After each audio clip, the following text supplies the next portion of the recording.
ಸ್ನೇಹಿತರೆ, ನಾನಿವತ್ತು ನಿಮಗೆ ಎಕ್ಸ್ಪ್ಲೇನ್ ಮಾಡ್ತಿರೋದು ಇತ್ತೀಚೆಗೆ ತಾನೇ ಬಿಡುಗಡೆಯಾಗಿರುವ ಭಾಗವತ್ ಚಾಪ್ಟರ್ 1 ರಾಕ್ಷಸ್ ಎಂಬ ಹಿಂದಿ ಭಾಷೆಯ ನೈಜ ಘಟನೆ ಆಧಾರಿತ ಮಿಸ್ಟರಿ ಹಾಗೂ ಕ್ರೈಮ್ ಥ್ರಿಲ್ಲರ್ ಚಿತ್ರ.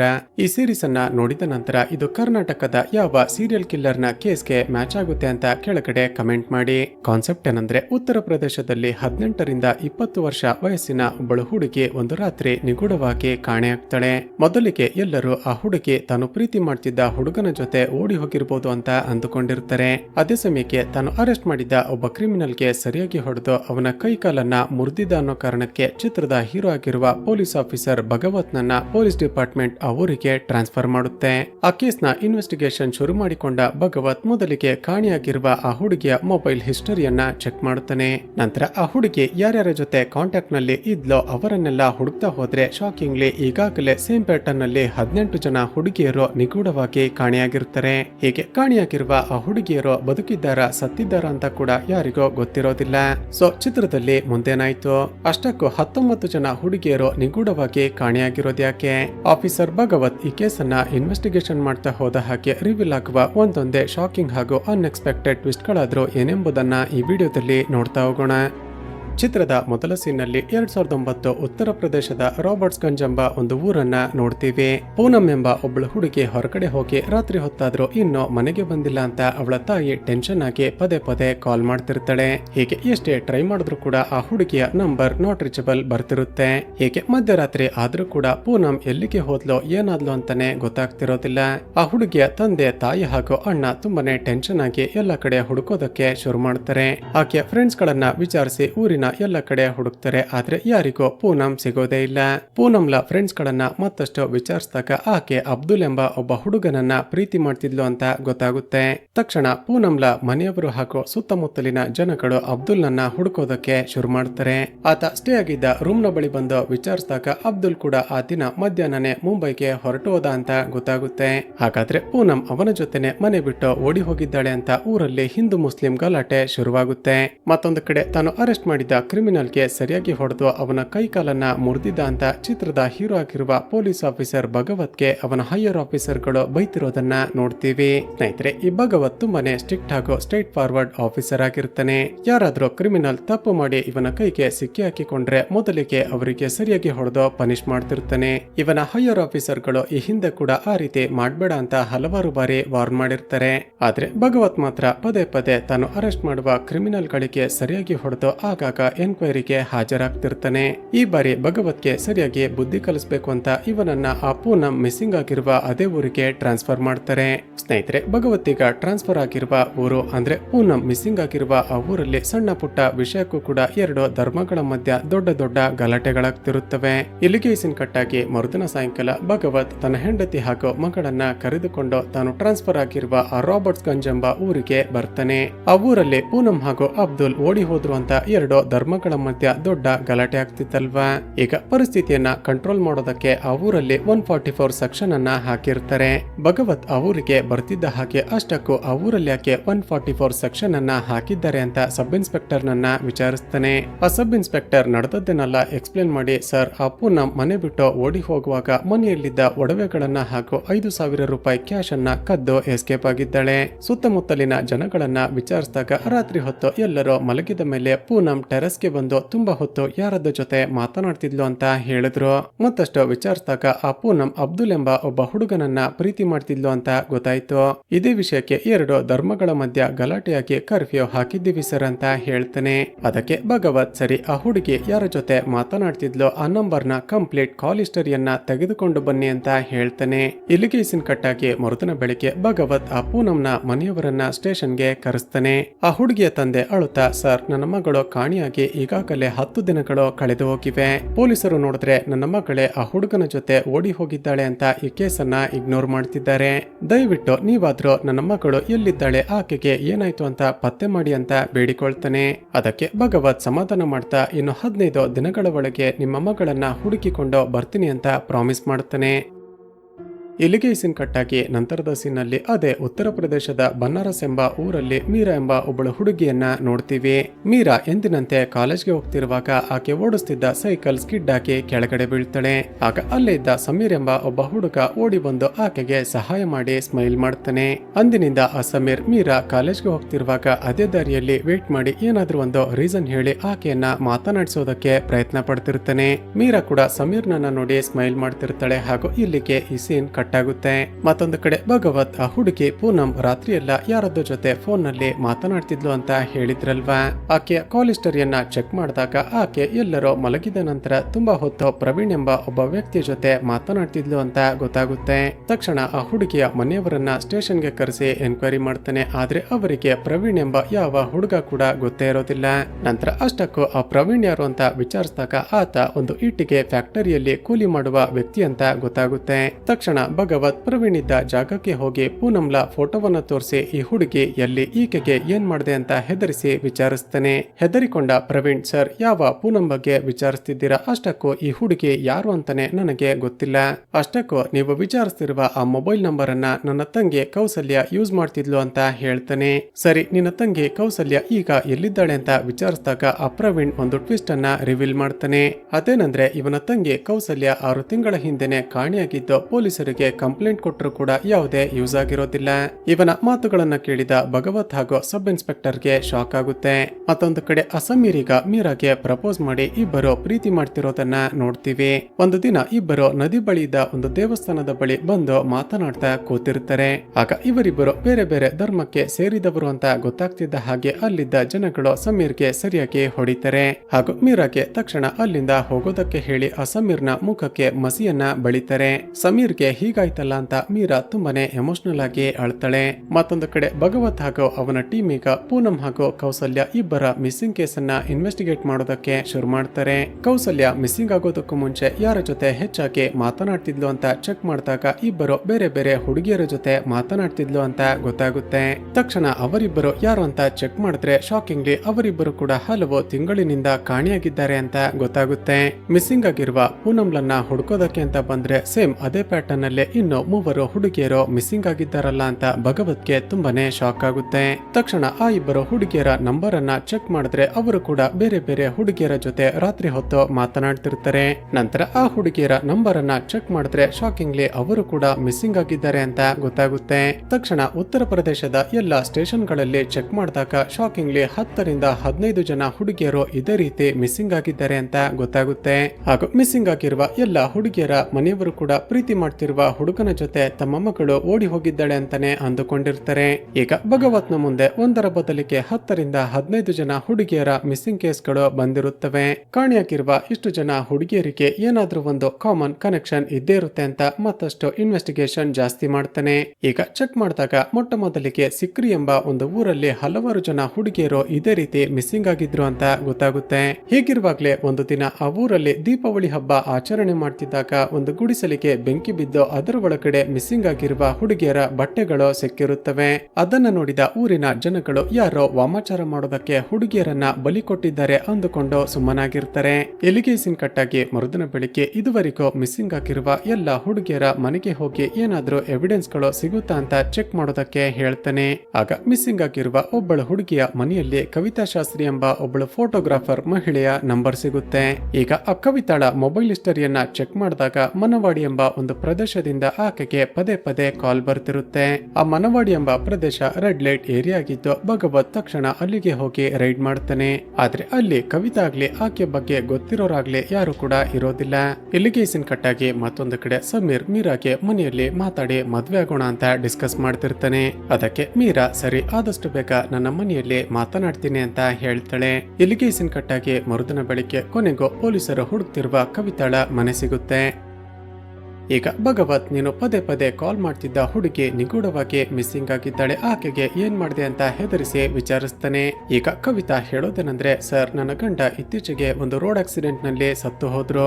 ನನಗೆ ಜೀವನ ಮಾಡೋದಕ್ಕೆ ಬೇರೆ ದಾರಿ ಇಲ್ಲದೆ ನನ್ನ ಗಂಡ ರನ್ ಮಾಡ್ತಿದ್ದ ಫೋಟೋ ಸ್ಟುಡಿಯೋವನ್ನೇ ಕಂಟಿನ್ಯೂ ಮಾಡಿದೆ. ಹೀಗಿರುವಾಗ್ಲೇ ಒಂದು ದಿನ ಸೂರಜ್ ಎಂಬ ಒಬ್ಬ ಹುಡುಗ ಫೋಟೋ ತೆಗೆಸಿಕೊಳ್ಳೋದಕ್ಕೆ ಅಂತ ಸ್ಟುಡಿಯೋಗೆ ಬಂದಿದ್ದ. ನಂತರ ಆಗಾಗ ಏನಾದ್ರೂ ಒಂದು ರೀಸನ್ ಇಟ್ಕೊಂಡು ಅಂದ್ರೆ ಫೋಟೋಗಳನ್ನ ಡೆವಲಪ್ ಮಾಡಿಸ್ಬೇಕು ಅಂತ ಸ್ಟುಡಿಯೋಗೆ ಬಂದು ನನ್ನನ್ನ ಮಾತನಾಡಿಸೋದಕ್ಕೆ ಪ್ರಯತ್ನ ಪಡ್ತಿದ್ದ. ಹೀಗೆ ಬಂದಾಗ ಒಂದು ಅರ್ಜೆಂಟ್ ಕಾಲ್ ಮಾಡ್ಬೇಕು ಅಂತ ನನ್ನ ಮೊಬೈಲ್ ನಲ್ಲಿ ಹಲವಾರು ಬಾರಿ ಕಾಲ್ ಮಾಡಿದ್ದ ಅಂತ ಆತ ತಂದಿದ್ದ ಫೋಟೋಸ್ ಗಳನ್ನ ಕೊಡ್ತಾಳೆ. ಈ ಕಡೆ ಮೀರಾ ಹಾಗೂ ಸಮೀರ್ ಮನೆಯಲ್ಲಿ ಮಾತಾಡಿ ಮದ್ವೆ ಆಗ್ಬೇಕು ಅಂತ ಪ್ಲಾನ್ ಮಾಡಿದ್ರಲ್ವಾ. ಇಬ್ಬರು ಬೇರೆ ಬೇರೆ ಧರ್ಮದವರಾಗಿರೋದ್ರಿಂದ ಮನೆಯಲ್ಲಿ ಒಪ್ಪಿಕೊಳ್ಳೋದಿಲ್ಲ. ಮನೆಯವರಿಗೆ ಗೊತ್ತಾಗಿ ನಮ್ಮನ್ನ ಬೇರೆ ಬೇರೆ ಮಾಡೋದಕ್ಕೂ ಮುಂಚೆ ಇಬ್ಬರು ಎಲ್ಲಾದ್ರೂ ಓಡಿ ಹೋಗಿ ಮದ್ವೆ ಆಗೋಣ ಅಂತ ಪ್ಲಾನ್ ಮಾಡ್ತಾರೆ. ಮರುದಿನ ರಾತ್ರಿ ಇಬ್ಬರ ಪ್ಲಾನ್ ಪ್ರಕಾರ ಯಾರಿಗೂ ಗೊತ್ತಾಗದ ಹಾಗೆ ಸಿಟಿಗೆ ಓಡಿ ಬರ್ತಾರೆ. ಸಮೀರ್ಗೆ ಆ ಊರಲ್ಲಿ ಯಾರು ಕೂಡ ಪರಿಚಯ ಇಲ್ಲದಿರೋ ಕಾರಣ ಒಂದು ಲಾಡ್ಜ್ ನಲ್ಲಿ ರೂಮ್ ಮಾಡ್ತಾನೆ. ನಂತರ ಆ ದಿನ ರಾತ್ರಿ ಇಬ್ಬರು ಇಂಟಿಮೇಟ್ ಆಗ್ತಾರೆ. ಮತ್ತೊಂದು ಕಡೆ ಭಗವತ್ಗೆ ಮಿಸ್ಸಿಂಗ್ ಆಗಿರುವ ಅಷ್ಟು ಜನ ಹುಡುಗಿಯರ ಮೊಬೈಲ್ ಗಳಲ್ಲಿ ಒಂದು ಮೊಬೈಲ್ ಸ್ವಿಚ್ ಆನ್ ಆಗಿದೆ ಅಂತ ಇನ್ಫಾರ್ಮೇಶನ್ ಬರುತ್ತೆ. ತಕ್ಷಣ ಲೊಕೇಶನ್ ಗೆ ಹೋಗಿ ಚೆಕ್ ಮಾಡಿದಾಗ ಆ ಮೊಬೈಲ್ ಒಬ್ಬ ಹುಡುಗನ ಕೈಯಲ್ಲಿರುತ್ತೆ. ಅವನಿಗೆ ಸರಿಯಾಗಿ ಹೊಡೆದು ಎನ್ಕ್ವೈರಿ ಮಾಡಿದಾಗ, ಸರ್, ಒಂದು ದಿನ ನಾನು ರೋಡ್ ನಲ್ಲಿ ಬರ್ತಿರುವಾಗ ಒಬ್ಬ ಹುಡುಗಿ ಹಾಗೂ ಹುಡುಗ ಬೈಕ್ ನಲ್ಲಿ ಹೋಗ್ತಿದ್ರು. ಆಗ ಒಬ್ಬ ಚಿಕ್ಕ ಹುಡುಗ ಇದ್ದಕ್ಕಿದ್ದ ಹಾಗೆ ರಸ್ತೆಗೆ ಅಡ್ಡ ಬಂದ ಅಂತ ಅವರ ಬೈಕ್ ಸ್ಕಿಡ್ ಆಗಿ ಇಬ್ಬರು ಕೆಳಗಡೆ ಬಿದ್ರು. ಆದ್ರೆ ಅರ್ಜೆಂಟ್ ನಲ್ಲಿ ಹೋಗುವಾಗ ಆ ಹುಡುಗಿ ತನ್ನ ಮೊಬೈಲ್ ಅನ್ನ ಅಲ್ಲೇ ಪಕ್ಕಕ್ಕೆ ಬೀಳಿಸಿಕೊಂಡು ಹೊರಟು ಹೋಗಿದ್ಲು. ಆ ಹುಡುಗಿಯ ಮೊಬೈಲ್ ಅನ್ನ ನಾನು ತೆಗೆದುಕೊಂಡು ಈಗ ಯೂಸ್ ಮಾಡೋದಕ್ಕೆ ಅಂತ ಸ್ವಿಚ್ ಆನ್ ಮಾಡಿದ್ದೀನಿ ಅಂತ ಹೇಳ್ತಾನೆ. ಈಗ ಭಗವತ್ ತಕ್ಷಣ ಆ ದಿನ ಆ ಹುಡುಗಿ ಬೈಕ್ ನಲ್ಲಿ ಹೋಗ್ತಿರುವಾಗ ಆಕ್ಸಿಡೆಂಟ್ ಆಗಿ ಮೊಬೈಲ್ ಅನ್ನ ಬೀಳಿಸಿಕೊಂಡು ಹೋಗಿದ್ಲು ಅಂತ ಈ ಹುಡುಗ ಹೇಳಿದ್ದ ಅಲ್ವಾ. ಆ ಏರಿಯಾದ ಸಿಸಿಟಿವಿ ಕ್ಯಾಮೆರಾಗಳನ್ನ ಚೆಕ್ ಮಾಡಿದಾಗ ಆ ದಿನ ಗಾಡಿಯನ್ನ ಓಡಿಸ್ತಿದ್ದ ಆ ಹುಡುಗ ಯಾರು ಅಂತ ಗೊತ್ತಾಗುತ್ತೆ. ತಕ್ಷಣ ಭಗವತ್ ಆ ಹುಡುಗನ ಫೋಟೋವನ್ನ ತೆಗೆದುಕೊಂಡು ಹೋಗಿ ಕವಿತಾಗೆ ತೋರಿಸಿದಾಗ ತನ್ನ ಸ್ಟುಡಿಯೋಗೆ ಆಗಾಗ ಬರ್ತಿದ್ದ ಆ ಹುಡುಗ ಅವನೇ ಅಂತ ಗೊತ್ತಾಗುತ್ತೆ. ಸ್ನೇಹಿತರೆ, ಆ ಹುಡುಗನ ಫೋಟೋವನ್ನ ಜೂಮ್ ಇನ್ ಮಾಡಿದಾಗ ರಿವೀಲ್ ಆಗುವ ಟ್ವಿಸ್ಟ್ ಏನ್ ಗೊತ್ತಾ? ಇವರೆಲ್ಲ ಹುಡುಕ್ತಿರುವ ಆ ಸೂರಜ್ ಬೇರೆ ಯಾರು ಅಲ್ಲ, ಸದ್ಯ ಮೀರಾಳನ್ನ ಸಿಟಿಗೆ ಕರೆದುಕೊಂಡು ಓಡಿ ಬಂದಿರುವ ಆ ಸಮೀರೆ. ಸ್ನೇಹಿತರೆ, ಈತ ತನ್ನ ಹೆಸರನ್ನ ಬದಲಾಯಿಸಿಕೊಂಡು ಬೇರೆ ಬೇರೆ ಹುಡುಗಿಯರಿಗೆ ಮೋಸ ಮಾಡ್ತಿರ್ತಾನೆ. ಹಾಗೂ ಅವನ ಡೀಟೇಲ್ಸ್ ಗಳನ್ನ ಕಲೆಕ್ಟ್ ಮಾಡಿದಾಗ ಗೊತ್ತಾಗುತ್ತೆ ಅವನ ನಿಜವಾದ ಹೆಸರು ರಾಜ್ಕುಮಾರ್ ಅಂತ. ಮತ್ತೊಂದು ಕಡೆ ರಾಜ್ಕುಮಾರ್ ಮನೆಗೆ ಹೋದಾಗ ರಿವೀಲ್ ಆಗುವ ಮತ್ತೊಂದು ಟ್ವಿಸ್ಟ್ ಏನ್ ಗೊತ್ತಾ? ರಾಜ್ಕುಮಾರ್ಗೆ ಈಗಾಗಲೇ ಮದುವೆ ಆಗಿದ್ದು ಇವನಿಗೆ ಇಬ್ಬರು ಹೆಂಡತಿಯರಿರ್ತಾರೆ. ಈಗ ಭಗವತ್ ಕವಿತಾಳ ಹೆಲ್ಪರ್ನ ತೆಗೆದುಕೊಂಡು ಆ ರಾಜ್ಕುಮಾರ್ನನ್ನ ಟ್ರ್ಯಾಪ್ ಮಾಡಿ ಅರೆಸ್ಟ್ ಮಾಡ್ತಾನೆ. ತಕ್ಷಣ ಸ್ಟೇಷನ್ಗೆ ಎಳೆದುಕೊಂಡು ಬಂದು ಸರಿಯಾಗಿ ಹೊಡೆದು ಎನ್ಕ್ವೈರಿ ಮಾಡೋದಕ್ಕೆ ಶುರು ಮಾಡ್ತಾರೆ. ಎಷ್ಟೇ ಹೊಡೆದ್ರು ಕೂಡ ರಾಜ್ಕುಮಾರ್ ಮಾತ್ರ ನೀವು ಯಾವ ಹುಡುಗಿಯರ ಬಗ್ಗೆ ಹೇಳ್ತಿದ್ದೀರೋ ಗೊತ್ತೇ ಇಲ್ಲ ಅಂತ ಹೇಳ್ತಿರ್ತಾನೆ. ಆದ್ರೆ ಪೊಲೀಸರು ಹೋಗಿ ರಾಜ್ಕುಮಾರ್ನ ಮನೆಯನ್ನ ಚೆಕ್ ಮಾಡಿದಾಗ ಮಿಸ್ಸಿಂಗ್ ಆಗಿರುವ ಹುಡುಗಿಯರ ಒಂದಷ್ಟು ಒಡವೆಗಳು ಸಿಗುತ್ತವೆ. ಆ ಒಡವೆಗಳನ್ನ ನೋಡಿದ ಮೇಲೂ ಕೂಡ ರಾಜ್ಕುಮಾರ್ ತನಗೆ ಏನು ಕೂಡ ಗೊತ್ತೇ ಇಲ್ಲ ಅನ್ನೋ ರೀತಿ ಆಕ್ಟ್ ಮಾಡ್ತಿರ್ತಾನೆ. ಭಗವತ್ಗೆ ಮತ್ತಷ್ಟು ಕೋಪ ಬಂದು ಸರಿಯಾಗಿ ಹೊಡೆದು ನೀನಾಗಿ ನೀನೆ ಒಪ್ಕೊಂಡ್ರೆ ಬದುಕ್ತೀಯಾ? ನಾವು ಚೆಕ್ ಮಾಡಿದಾಗ ನಿನ್ನ ಮನೆಯಲ್ಲಿ ಸಿಕ್ಕಿರುವ ಒಡವೆಗಳು ಕೊನೆಯದಾಗಿ ಮಿಸ್ಸಿಂಗ್ ಆಗಿರುವ ಆ ಪೂನಂ ಎಂಬ ಹುಡುಗಿಯದ್ದು. ನೀನಾಗಿ ನೀನೆ ಈ ತಪ್ಪನ್ನ ಒಪ್ಪಿಕೊಂಡ್ರೆ ನಿನಗಾಗ್ಲಿ ನಿನ್ನ ಹೆಂಡತಿಯರಿಗಾಗ್ಲಿ ಏನು ಕೂಡ ಮಾಡೋದಿಲ್ಲ. ಇಲ್ಲಾಂದ್ರೆ ನಿನ್ನ ಇಬ್ಬರು ಹೆಂಡತಿಯರಿಗೂ ಟಾರ್ಚರ್ ಮಾಡ್ತೀವಿ ಅಂತ ಅವರನ್ನ ಎಳೆದುಕೊಂಡು ಬಂದು ಇವನ ಮುಂದೆನೆ ಟಾರ್ಚರ್ ಮಾಡೋದಕ್ಕೆ ಶುರು ಮಾಡ್ತಾರೆ. ಈಗ ರಾಜ್ಕುಮಾರ್ ಕೊನೆಗೂ ನಡೆದದ್ದನ್ನ ಎಕ್ಸ್ಪ್ಲೇನ್ ಮಾಡೋದಕ್ಕೆ ಶುರು ಮಾಡ್ತಾನೆ. ಸ್ನೇಹಿತರೆ, ಈ ರಾಜ್ಕುಮಾರ್ ಒಂದು ರೀತಿ ಸೈಕೋ ಕ್ಯಾರೆಕ್ಟರ್ ನ ವ್ಯಕ್ತಿಯಾಗಿರ್ತಾನೆ. ನಾನು ಪ್ರೊಫೆಸರ್ ಆಗಿ ಕೆಲಸ ಮಾಡ್ತಿದ್ದು ಆಗಾಗ ಬೇರೆ ಬೇರೆ ಊರುಗಳಿಗೆ ಟ್ರಾನ್ಸ್ಫರ್ ಆಗ್ತಿರುತ್ತೆ ಅಂತ ಮನೆ ಬಿಟ್ಟು ಬರ್ತಿರ್ತಾನೆ. ಹೀಗೇನೆ ರಾಬರ್ಟ್ಸ್ ಗಂಜ್ಗೆ ಬಂದು ತನ್ನ ಮುಂದಿನ ವಿಕ್ಟಿಮ್ ಅನ್ನ ಹುಡುಕ್ತಿದ್ದಾಗ ಒಂದು ಜುವೆಲ್ಲರಿ ಶಾಪ್ ನಲ್ಲಿ ಕೆಲಸ ಮಾಡ್ತಿದ್ದ ಪೂನಂ ಇವನ ಕಣ್ಣಿಗೆ ಬಿದ್ದಿರ್ತಾಳೆ. ಅವಳಿಗೆ ತನ್ನ ಹೆಸರು ಅಬ್ದುಲ್ ಅಂತ ಸುಳ್ಳು ಹೇಳಿಕೊಂಡು ಅವಳನ್ನ ಲವ್ ಮಾಡಿ ಕೊನೆಗೆ ಕರೆದುಕೊಂಡು ಓಡಿ ಬಂದಿರ್ತಾನೆ. ನಂತರ ತಾನು ರೆಗ್ಯುಲರ್ ಆಗಿ ರೂಮ್ ಅನ್ನ ಬುಕ್ ಮಾಡ್ತಿದ್ದ ಲಾಡ್ಜ್ಗೆ ಪೂನಂಳನ್ನ ಕರೆದುಕೊಂಡು ಬಂದಿರ್ತಾನೆ. ನಾವು ಇಲ್ಲೇ ಮದುವೆ ಆಗೋಣ ಅಂತ ಆಕೆಗೆ ತಾಳಿ ಕಟ್ಟಿ ನಂತರ ಇಂಟಿಮೇಟ್ ಆಗಿರ್ತಾನೆ. ನಂತರ ಮರುದಿನ ನನಗೆ ಗೊತ್ತಿರುವ ಒಬ್ಬರು ಸ್ವಾಮೀಜಿ ಬಳಿ ಆಶೀರ್ವಾದ ಪಡೆದುಕೊಳ್ಳೋಣ ಅಂತ ಹೇಳಿ ಆಕೆಯನ್ನ ಕರೆದುಕೊಂಡು ಬಸ್ ಸ್ಟಾಪ್ಗೆ ಬರ್ತಾನೆ. ಆದ್ರೆ ಬಸ್ ಅನ್ನ ಹತ್ತೋದಕ್ಕೂ ಮುಂಚೆ ಹೀಗೆ ಹೇಳ್ತಾನೆ, ಪೂನಂ, ನಾವಿಬ್ರು ನಿನ್ನೆ ಇಂಟಿಮೇಟ್ ಆದ್ವಲ್ಲ, ಅದರಿಂದಾಗಿ ನೀನೇನಾದ್ರೂ ಕನ್ಸೀವ್ ಆದ್ರೆ ತುಂಬಾನೇ ಕಷ್ಟ. ನಾವು ಲೈಫ್ ಅಲ್ಲಿ ಸೆಟಲ್ ಆಗೋವರೆಗೂ ಮಗು ಬೇಡ.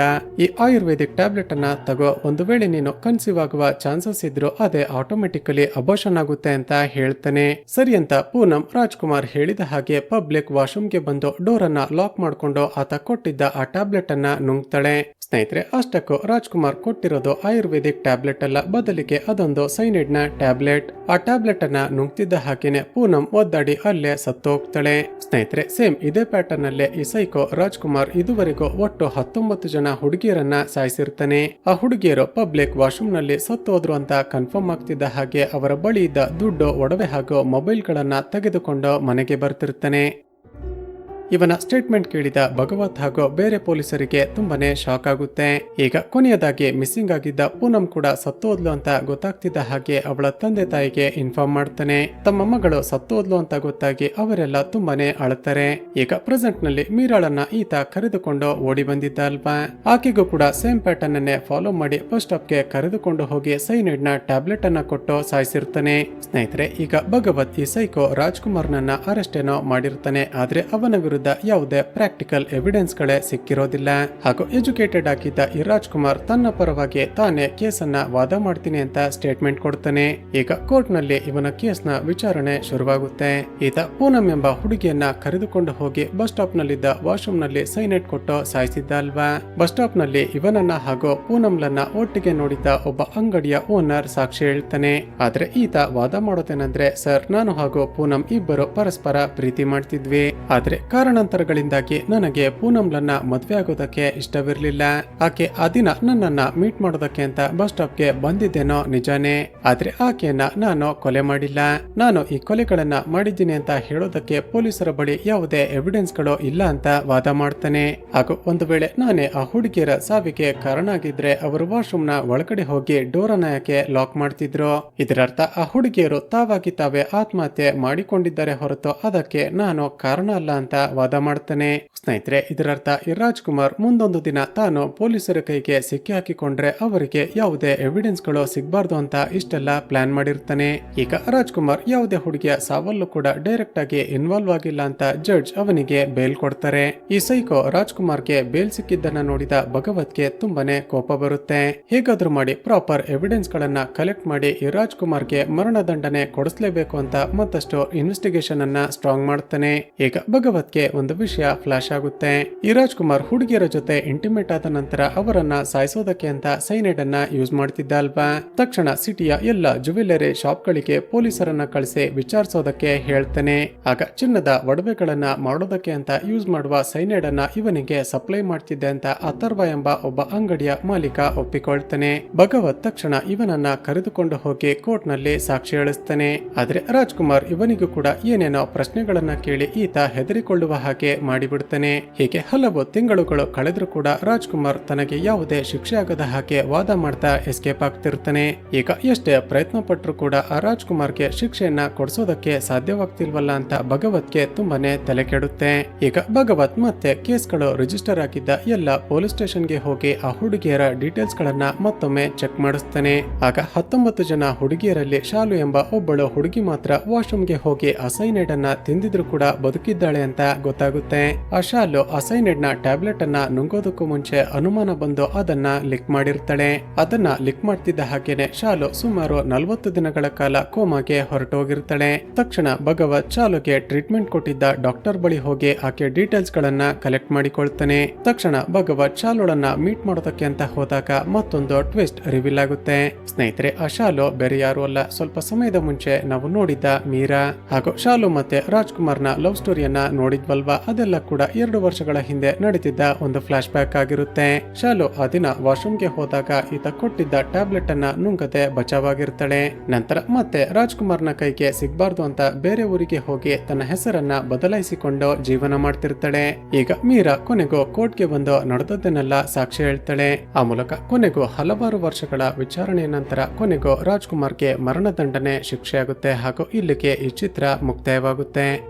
ಸ್ನೇಹಿತರೆ, ಚಿತ್ರದ ಕತೆ ಇಷ್ಟವಾಗಿದ್ರೆ ಈ ವಿಡಿಯೋಗೆ ಒಂದು ಲೈಕ್ ಮಾಡಿ ಶೇರ್ ಮಾಡೋದನ್ನ ಮರೆಯಬೇಡಿ. ಈ ಕಥೆಯನ್ನ ಕೇಳಿದ ನಂತರ ಇದು ಕರ್ನಾಟಕದ ಯಾವ ಸೈಕೋಪಾತ್ನ ಕತೆಗೆ ಮ್ಯಾಚ್ ಆಗ್ತಿದೆ ಅಂತ ಕೆಳಗಡೆ ಕಮೆಂಟ್ ಮಾಡಿ. ಹಾಗೂ ಇದೇ ರೀತಿಯ ಮತ್ತಷ್ಟು ವಿಡಿಯೋಸ್ಗಾಗಿ ಈ ಚಾನಲ್ ಅನ್ನ ಸಬ್ಸ್ಕ್ರೈಬ್ ಮಾಡಿಕೊಂಡು ಪಕ್ಕದಲ್ಲೇ ಇರುವ ಬೆಲ್ ಐಕಾನ್ ಅನ್ನ ಪ್ರೆಸ್ ಮಾಡಿ.